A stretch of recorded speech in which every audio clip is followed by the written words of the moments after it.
राम राम राम राम राम राम राम राम राम। सबको राम जी राम। भगवते नमः भगवते नमः भगवते नमः। आज महाराज जी ने हम लोगों को याद दिलाया कि जैसे छोटा बच्चा समझ नहीं सकता कि माँ कितनी दयालु है, कितनी कृपालु है। माँ तो बच्चे को स्वेटर पहनाती है सर्दी के दिन में तो भी रोता है, गर्मी के दिन में रगड़ रगड़ कर स्नान कराती है तो भी रोता है, और दूध पिलाती है तो भी रोता है। तो जैसे बालक के अंदर ताकत नहीं है किस बात को समझ सके कि माँ हमारी कितनी भला चाहती है, कितनी दया करती है, ऐसे हम लोग भी भगवान के बालक हैं।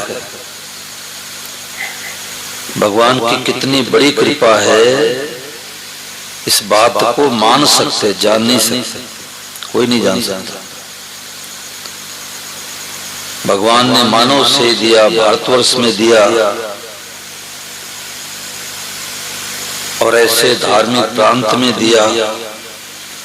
गीता रामायण भागवत से परिचय कराया, अच्छे अच्छे महापुरुषों का सत्संग और उनके साहित्य मिले। ये भगवान की अपरंपार कृपा है। फिर भी मनुष्य क्यों रोता है? क्योंकि सत्संग नहीं करता।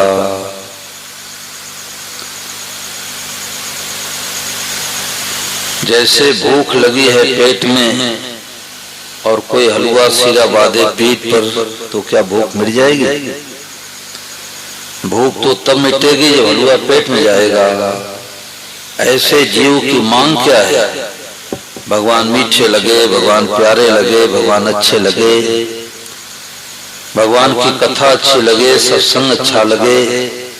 मांग तो है भगवान की और जीव ढूंढता संसार कि हम करोड़पति हैं, अरबपति हो जा तुम सुखी हो जाएंगे। हम लखपति हैं, करोड़पति हो जा तुम सुखी हो जाएंगे। अरबपतियों से जाकर के मिल लो, उनसे काल में पूछो सुख है क्या? नहीं है। जो 10 20 50 भय सत होए हजार तो लाख मांगेगी, कोटि अरब खरब भय पृथ्वी पत होने की चाह जगेगी। स्वर्ग पाताल को राज मिले तृष्णात किए त्याग लगेगी। सुंदर एक संतोष बिना सठ तेरी तो भूख कौन भगेगी। संतोष, और वो संतोष आता है सत्संग करने से। अपने से धनवान की तरफ देखेगा तो आग में जलता रहेगा। देखना हो तो संतों ने कहा कि अपने गरीब लोगों की तरफ देखो, झोपड़पट्टी में जाकर के देखो, 10-20 मिनट वहां बैठ करके क्या उनको रहने के लिए ऊपर छत है? टेंट और प्लास्टिक बेचारे रहते हैं, गर्मी सर्दी बारिश। क्या उनके घर में 4 पहिए की गाड़ी है? क्या एसी लगा हुआ है? तब आपको याद आएगी परमात्मा क्यों हो। भगवान ने तो हमारे को बहुत कुछ दिया है। हम लोग दिल्ली में जाते हैं कथा करने, तो इधर 3 तल्ले का मकान, इधर 5 तल्ले का, इधर 5 तल्ले का, बीच में 3 तल्ले का है। अब वो बेचारा दुखी होता है कि हमारे पड़ोसी के 5 तल्ले का हो गया, हमारे 3 ही क्यों है? अब बैठ के रो। अरे तुमको तो खुशी मनाना चाहिए, दिल्ली जैसे शहर में भगवान ने इतना दिया है। तो जब तक सत्संग नहीं करता तब तक रोना नहीं मिटता। कैसे? जैसे एक व्यक्ति सपने में चिल्ला रहा था, बचाओ बचाओ बचाओ, हमें सिंह खा रहा है, बचाओ। अब फौजी बंदूक लेकर के आ गया, तो भी उसका चिल्लाना बंद नहीं हुआ। 10 आ गए, 20 आ गए, 50 आ गए, 100 फौजी आगे बंदूक लेके, और उसका चिल्लाना बंद नहीं हुआ। परंतु कि कोई झकझोर के जगा दिया, कह रहे कहां सिंह है, सपना देख रहे, ओहो तो मैं सपना देख रहा हूं। तो ये सत्संग क्या है, ये झकझोर के जगा देता है कि हम किस लिए आए हैं और क्या कर रहे हैं। मनुष्य एक सीमित दायरे में बच गया कि भाई रुपया हो जाए, बेटा हो जाए, पोता हो जाए, मकान हो जाए, बस इतना उद्देश्य समझता है। और जिस जन्म में गया वही बेटे पोते मकान दुकान मिलते रहे। इस जन्म के पहले 1000 किले हमारी जमीन थी, 5 फैक्ट्रियां थी। आज जाओ तो 10 रुपए दान नहीं मिलेगा। तो हम लोग सपना देख रहे हैं, जैसे सपने में कोई भिखारी हो और राजा बन जाए तो बहुत राजी होता हो, हम तो राजा बन गए, राजा बन गए, राजा बन गए। परंतु आंख खुलते ही भिखारी का भिखारी। ऐसे हम लोग अपने जीवन में सपना देख रहे हैं। ध्यान से नींद तो नहीं आ रही। ऐसे हम लोग जीवन में सपना देख रहे हैं। किसके घर में तो 4 पहिए गाड़ी नहीं, हमारे 4 पहिए गाड़ी है। इसके 1 प्लाट है, हमारे 5 प्लाट है। ये तो लखपति है, हम अरबपति है। ये सब सपना देख रहे हैं। तो संतों ने कहा कि रात्रि वाला सपना तो आंख खुलते ही गायब, और जीवन में जो सपना देख रहे हैं आंख ढकते ही सपना गायब है। याद ही नहीं रहेगा कि हम टिब्बी के रहने वाले थे, कि दिल्ली के रहने वाले थे, कि बीकानेर जोधपुर के रहने वाले थे, याद ही नहीं रहेगा। किसी को याद हो बताओ। कई बच्चे छोटे छोटे होते हैं तो उनको पूर्व जन्म की बातें याद आती है, और जैसे बड़े होते हैं तो वो भूल जाते हैं। गीता प्रेस से पुस्तक निकली है, परलोक पुनर्जन्म की सत्य घटनाएं। तो कई प्रदेश में जिन लोगों को पूर्व जन्म की बातें याद थी तो गीता प्रेस ने कलेक्शन करके लिखा। हिसार में एक बच्चा है, अब वो तो 10-11 साल का हो गया, तो कहता है कि जन्म पहले मैं अहमदाबाद में साधु था। अब सोचो 7-8 साल पहले से, मतलब 7 साल की अवस्था से बताने लग गया कि मैं अहमदाबाद में साधु था और हमारी माँ आती थी आश्रम में। तो कई पूर्वजन्म की बातें बताता है।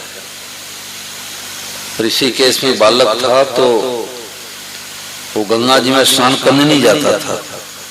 वो कहता था इसमें मैं डूब गया था, मैं गंगा जी में स्नान करने नहीं जाऊंगा। तो पूर्व जन्म की बातें याद आती है। कई लोग तो पूर्व जन्म को मानते ही नहीं, वो ऐसा मानते कुत्ता मर करके दूसरे जन्म में कुत्ता बनेगा, गधा मर करके दूसरे जन्म में गधा बनेगा, सर्प मर करके दूसरे जन्म में सर्प बनेगा, मनुष्य मर करके दूसरे जन्म मनुष्य बनेगा। बिल्कुल असत्य बात है, झूठी बात है। ये हमारे गीता रामायण भागवत नहीं कहते। हमारी गीता रामायण भागवत कहती है अंतमति सो गति।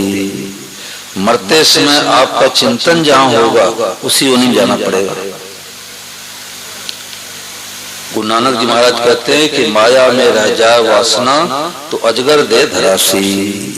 मरते समय रुपए का चिंतन हो जाए तो सर्प बन के आना पड़ेगा। बेटे पोते का चिंतन करते हुए से ही छोड़ेंगे तो बेटा पोता बन के आना पड़ेगा। भगवान को याद करते हुए से ही छोड़ेंगे तो भगवान के धाम में जाएंगे। तो असली शांति, असली सुख मिलता है भगवान में लगने से। मिलता है सच्चा सुख केवल भगवान आपके चरणों में। अब यहाँ बैठे तो कोई रुपया मिलता है, परंतु असली शांति मिल रही है। क्यों शांति मिल रही है? क्योंकि असली खुराक है। खुराक मनुष्य का असली खुराक सत्संग है। सत्संग के बिना जहर चढ़ जाता है। संतों ने कहा कि जैसे सर्प और नेवले का आपस में बैर होता है तो सर्प क्या करता है, नेवले को डस लेता है। अब नेवले के अंदर जहर चढ़ जाता है तो नेवला क्या करता है कि अपने जड़ी बूटी को पहचानता है, लड़ाई छोड़ के जाता है, जड़ी बूटी सूंघ लेता है, जहर उतर जाता है, फिर जाकर के लड़ता है, फिर सर्प उसको डसता है। तो ऐसे कई बार नेवला डसा जाता है, परंतु जड़ी बूटी सूंघने के बल पर नेवला सर्प को मार डालता है। किस बल पर? जड़ी बूटी के बल पर। ऐसे संतों ने कहा कि नेवले की जड़ी बूटी औषधि वनस्पति और हम मनुष्यों की जड़ी बूटी क्या है? सत्संग। बिनु सत्संग विवेक न होई और राम कृपा बिन सुलभ न सोई। वो सत्संग मिलता भगवान कृपा से, अपने हाथ की बात नहीं है। तो अगर सत्संग करता है तो संसार का जहर नहीं चढ़ेगा, अगर सत्संग नहीं करता तो इतना जहर चढ़ेगा कि सोचता है कि मैं मर जाऊं तो सुखी हो जाऊं। ये जितने आत्महत्या करते हैं ये जहर ही तो चढ़ा, कितना जहर चढ़ा कि सोचते मैं मर जाऊं तो सुखी हो जाऊं, और मर करके भूत प्रेत के नींद चले जाते हैं। तो हर परिस्थिति में भगवान की कृपा को देखे, हर परिस्थिति में भगवान की कृपा। हमें पता नहीं लगता परंतु है भगवान की कृपा। देखो गीता प्रेस की जो कल्याण पत्रिका निकलती है तो उसमें एक लेख छपा था। क्या लेख छपा था कि एक सज्जन पूजा पाठ करके और भोजन करके स्कूटर लेकर के ऑफिस जा रहे थे, तो ट्रक वाले से धक्का लगा, उनका एक पैर काटना पड़ा। प्लास्टिक सर्जरी की गई, प्लास्टिक का पैर लगाया गया, तो उन्होंने पूजा पाठ करना छोड़ दिया। अगर भगवान में शक्ति होती तुम्हारा पैर क्यों कटता? जो भगवान को चाहते हैं वो तो हैं असली साधक, और जो भगवान से चाहते हैं तो प्रतिकूलता आने पर वो भगवान को छोड़ देते हैं, क्योंकि उनको भगवान से कोई लेना, भगवान नहीं चाहिए, भगवान से चाहिए। तो पूजा पाठ करना छोड़ दिया। एक साल के बाद अपने बगीचे में टहल रहे थे, शाम काल का समय था, और एक काला सांप आया लंबा, और उसे नकली पैर में लपेट लिया, और लपेट करके जोर से डंक मारा, और डंक मार करके भाग गया। तब उनको होश आया कि ओहो, अगर एक्सीडेंट इतना नहीं हुआ होता और नकली की जगह असली पैर होता तो आज तो सीताराम जी के प्यारे हो जाते। फिर पूजा पाठ शुरू कर दिया। तो हर परिस्थिति में भगवान की कृपा को देखता है, वही भगवान का परम भक्त होता है। हमें पता नहीं लगता।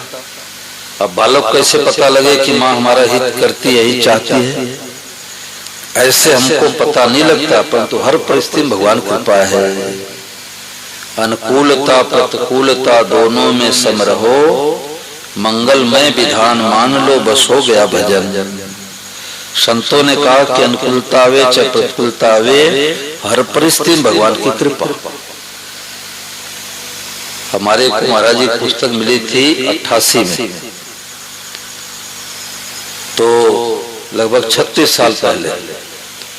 तो कोई कलकत्ता से ला करके 2-3 तो अखंड ज्योति दिए शांति कुंज वालों की, और एक पुस्तक छोटी सी किसी ने छपवा रखी थी महाराज जी के प्रवचन के। तो मैं अखंड ज्योति ऐसे देख करके रख दिया, और स्वामी महाराज जी की पुस्तक में एक जादू है। क्या जादू है कि पढ़ने वाले पर प्रभाव डालती है। क्यों? क्योंकि स्वामी महाराज के जीवन में बातें थी, और महाराज जी का ये भाव था, जो उनकी पुस्तकें लिखा करते हैं श्री राजेंद्र कुमार धवन जी। तो महाराज जी कहते कि ये भाव बना के लिखो कि पढ़ते उसका कल्याण हो जाए, इसलिए पुस्तकें शक्तिपात करती है। तो महाराज जी की पुस्तक में मैं पढ़ने लगा तो महाराज ने कहा अनुकूलता में भगवान की दया है और प्रतिकूलता में भगवान की कृपा है। अनुकूलता कह दो, सुखदायी परिस्थिति कह दो, एक ही बात है। प्रतिकूलता कह दो, दुखदायी परिस्थिति कह दो, एक ही बात है। तो अनुकूलता में भगवान की दया है, प्रतिकूलता में भगवान की कृपा है। माँ बच्चे को दूध पिलाती है, माँ की दया है, और माँ बच्चे को थप्पड़ लगाती है, कृपा है। तो दया से बढ़कर के कृपा में लाभ होता है। तो आधी बात तो मेरे समझ आ गई कि घर में बेटा जन्मे, पोता जन्मे, मकान बने, दुकान बने, फैक्ट्री बने, प्लाट खरीदे, ये तो भगवान की दया है। परंतु घाटा लग जाए, अपमान हो जाए, निंदा हो जाए, बीमारी आ जाए, इसमें कौन सी कृपा है? तो आधी बात मेरे को सुन आई, आधी बात सुनी आई। तो मैंने सोचा कि साधु महात्मा शरीर छोड़ देते, उसके बाद उसकी छपती है। तो महाराज जी की पुस्तक में विशेषता है कि कोई न कोई महाराज जी उदाहरण देते हैं और उदाहरण से बात स्पष्ट हो जाती है।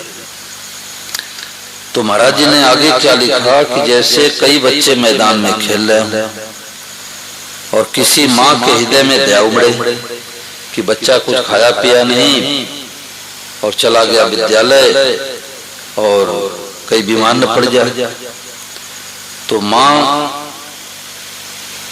के भीतर में सबसे ज्यादा दुनिया में दया होती है। भगवान के बाद दूसरा नंबर माँ का ही आता है। पिता में उतनी दया नहीं होती जितनी माँ के अंदर दया होती है।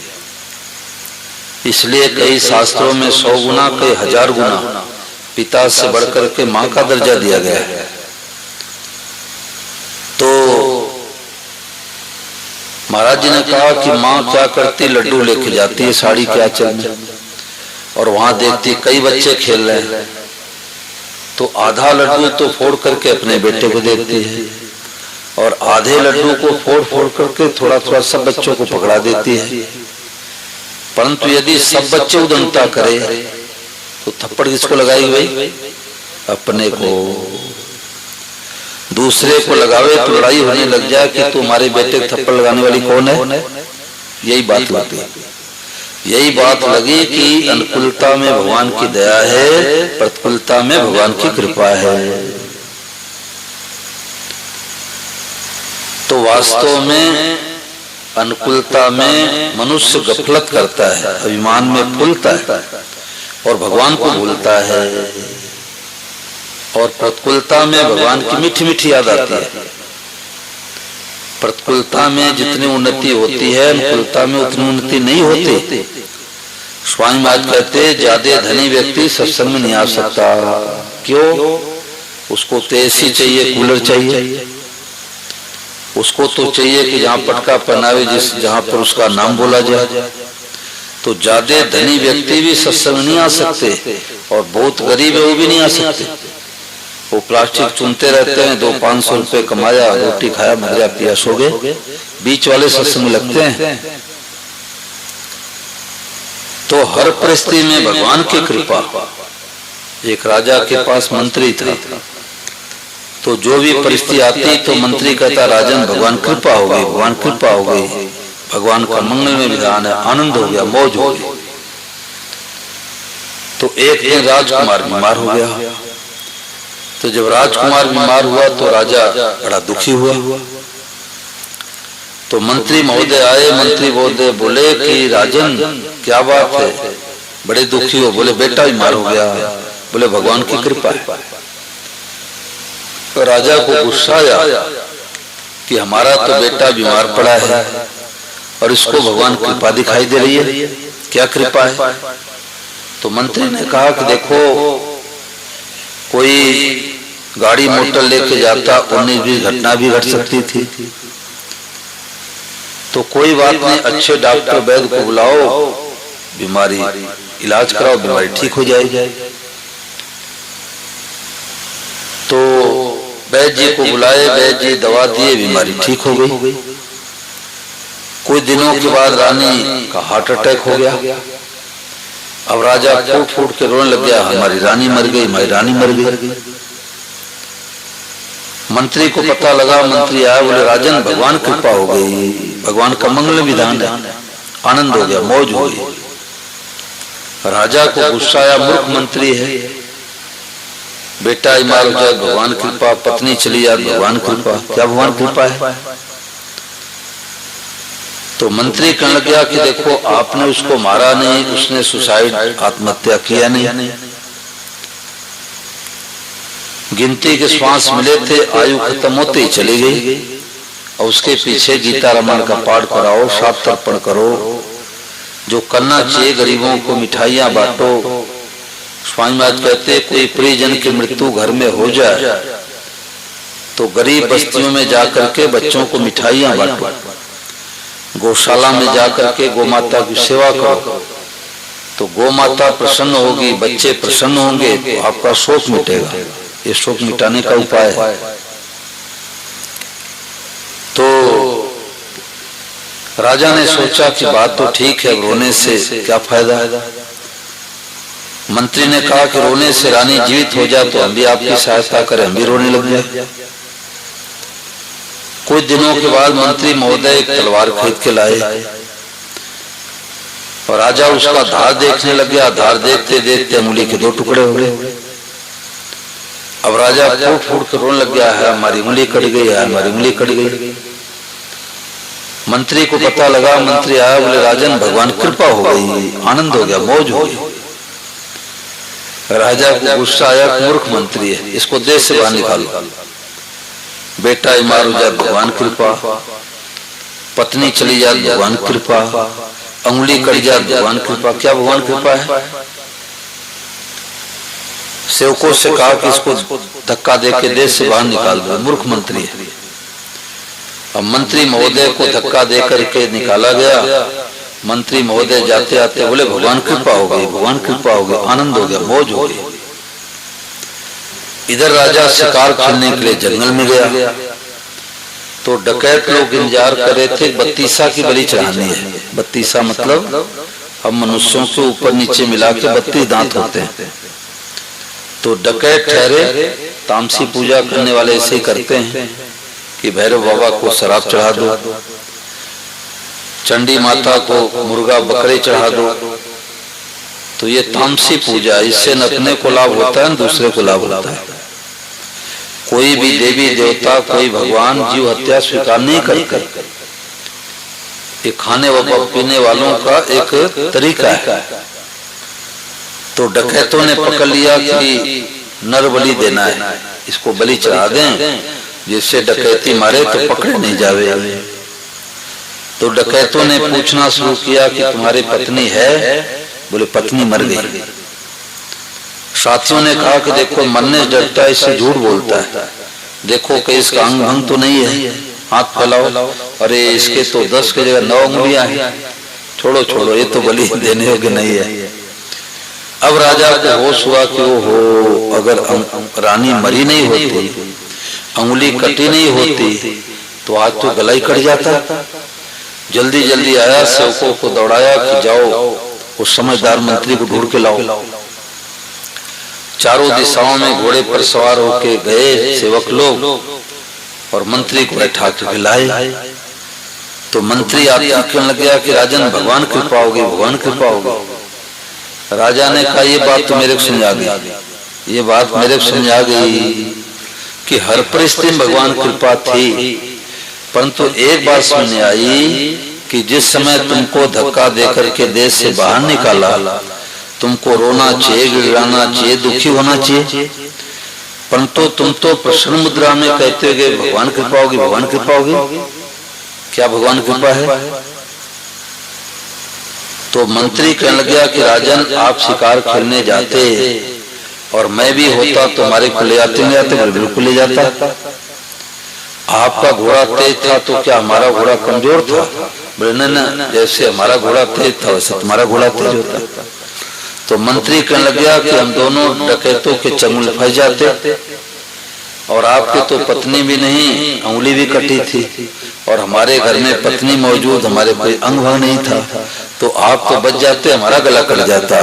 बोलो आप तो बच जाते, हमारा गला कट जाता। तो हर परिस्थिति में भगवान की कृपा, जब तक हम भगवान को उलाहना देते हैं तब तक हमने सत्संग नहीं किया। सत्संग में बैठे हैं, सत्संग बैठे थे परंतु सत्संग नहीं किया, और भगवान की सराहना करने लग जाए कि वाह प्रभु आपकी कृपा तो बरस रही है, तो समझ लो कि अब सत्संग जीवन में उतरा है। मैं तो कहा करता हूं कि भगवान को उलाहना देना हो तो ये उलाहना मत दो कि महाराज हमारे पड़ोसी के 3 तल्ले का मकान हमारे 1 तल्ले क्यों है। भगवान को ये उलाहना दो कि लोहा पीटने वाले बेचारे सड़क के किनारे टेंट लगा के बैठे हैं, हमारे को आपने छत के नीचे क्यों बैठाया। दो उलाहना। पड़ोसी को लकवा मार दिया, हमारे को लकवा क्यों नहीं मारा। देव भगवान को उलाहना। पड़ोसी के घाटा लग गया, हमारे घाटा क्यों नहीं लगा। तो भगवान की सराहना करनी चाहिए, भगवान को उलाहना नहीं देना चाहिए। भगवान देखते हैं कि जितने में तुम्हारा उद्धार कल्याण हो जाए, भगवान ने उतना धन दिया है। जानते हैं कि ज्यादा धन दे देंगे तो अदरा मदरा पीना शुरू कर देगा, खुराफात शुरू कर देगा। इसलिए हर परिस्थिति में भगवान की कृपा है। वृंदावन में सत्संग होता है होली के 5 दिन बाद, दिवाली के 5 दिन बाद। टिब्बी वाले एक भी नहीं आते कि ये धूम धड़ाका चाहते हैं, गहरे साधक बहुत कम दिखाई देते हैं।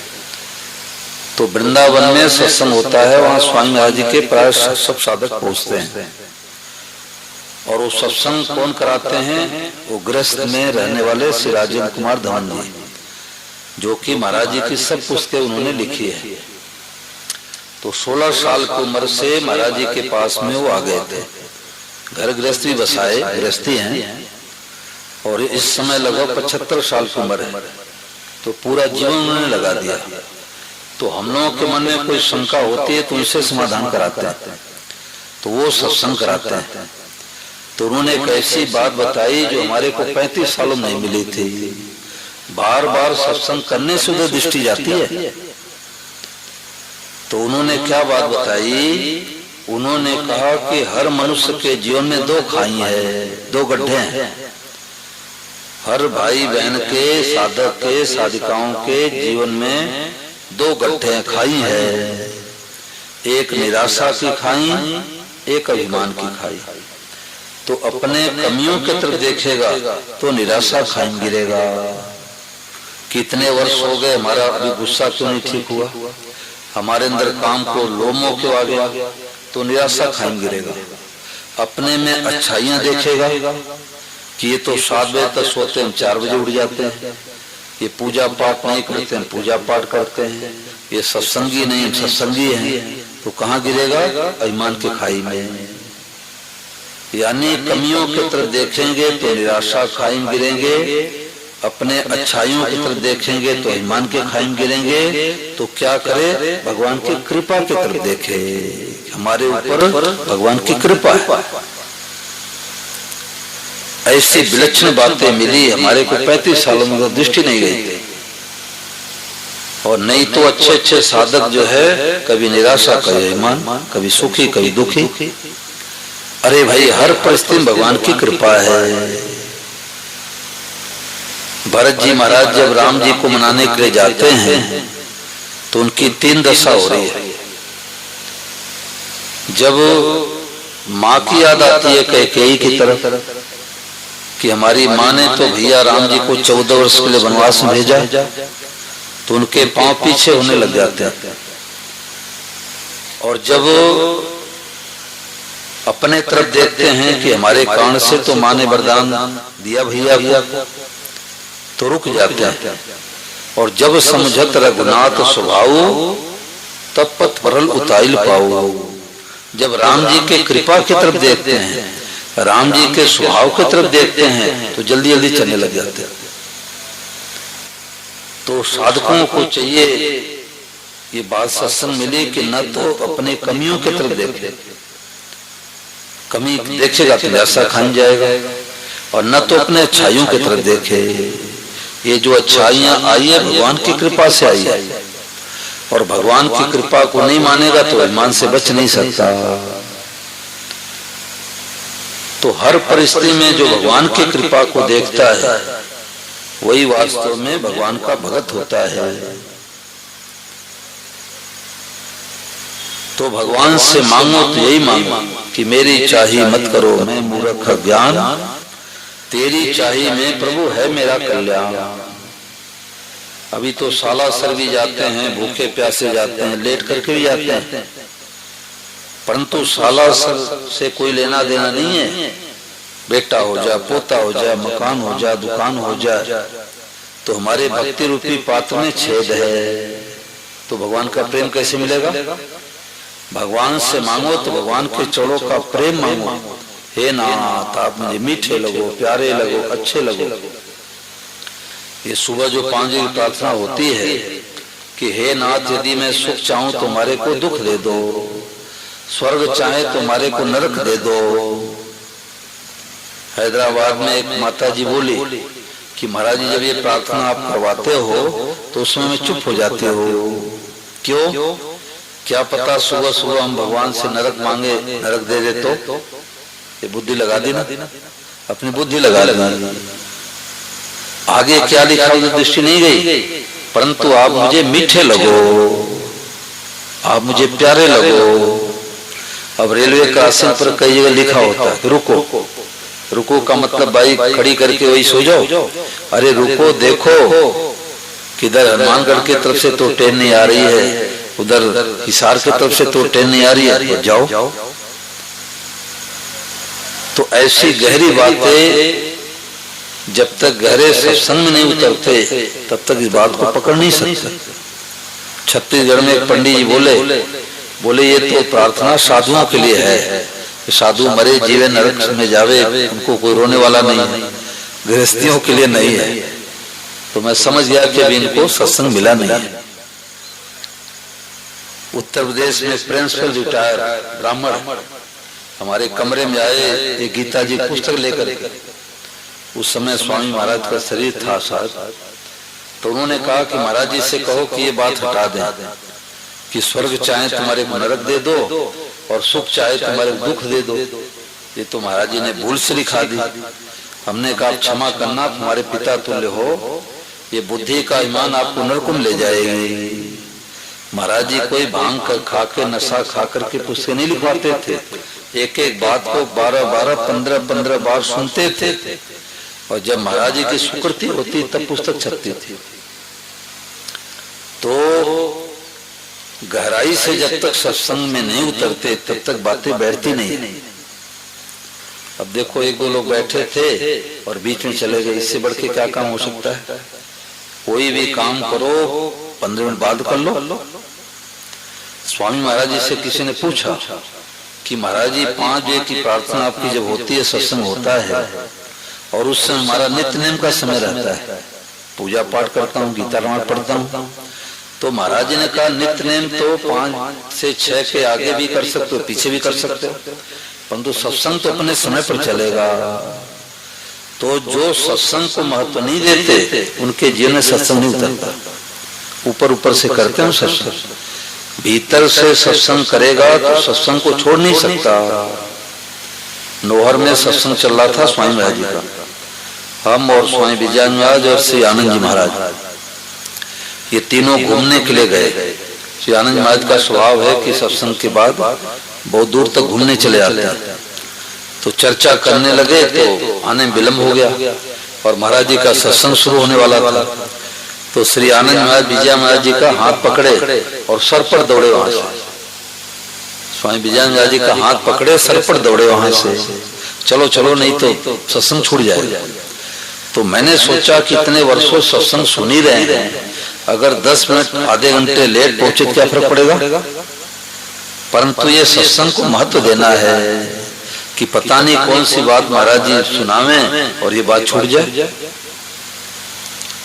तो जो सत्संग को महत्व देते हैं उनके जीवन में सत्संग उतर जाता है।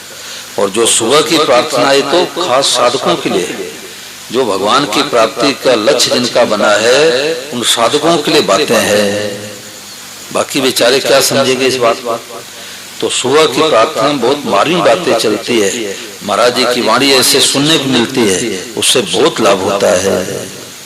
बोलो गिरधर गोपाल की। आज सिद्धि विनायक में भी विद्यालय में 1 घंटे का सत्संग है, 8:30 से 9:30।